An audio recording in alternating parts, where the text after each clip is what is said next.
زما نوم ډاکټر عصمت دی. زه دلته په دې سیدو ټیچنگ هسپتال کې ایز اسسټنټ پروفیسر کار کوم.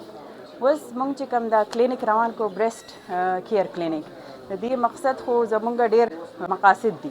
فرسٹ اف آل دا دی خو چې کوم زمونږ ایریا ده په هغې کې موږ د سکرینینګ اویرنس دا پیدا کړو. زموږ چې کوم لوکل عوام دی، کمې ښځې دي، هغو ته د دې آیډیا نه وي چې لکه موږ ته دا مرض دی، او زیات اکثر د شرم د وجې نه هغو حل نه وي.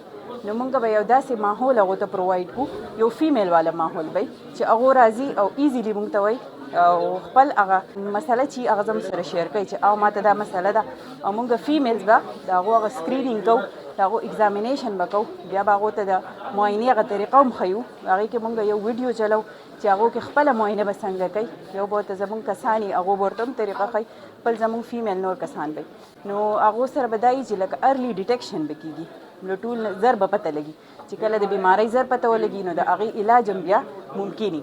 زما نوم ډاکټر عزیز احمد دی. زه دلته په سرجري ډپارټمنټ کې زه کنسلټنټ سرجن کار کوم، او موږ دلته د بریسٹ کئیر کلینک افتتاح وکړه.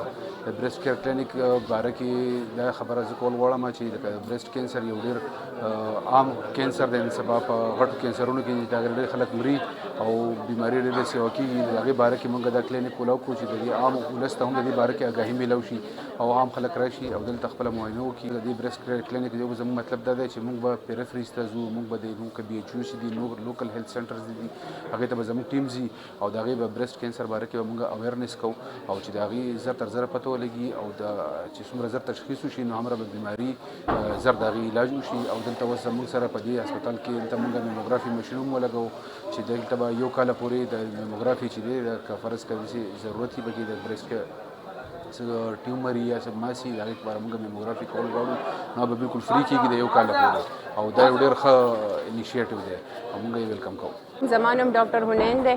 موږ دلته کې بریسٹ کئیر کلینک سٹارټ کړی دی او د هغې دا مقصد دی چې کم کسان راځي چې د هغو زر تر زره د بریسٹ کینسر تشخیص وشي او د هغې په ټایم باندې علاج وشي.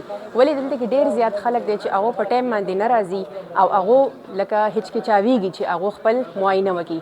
نو موږ دا یو ښکلی شانتې انیشیټیو سٹارټ کړی دی چې موږ به دې خلکو ته د بریسٹ کینسر متعلق آګاهي ورکوو.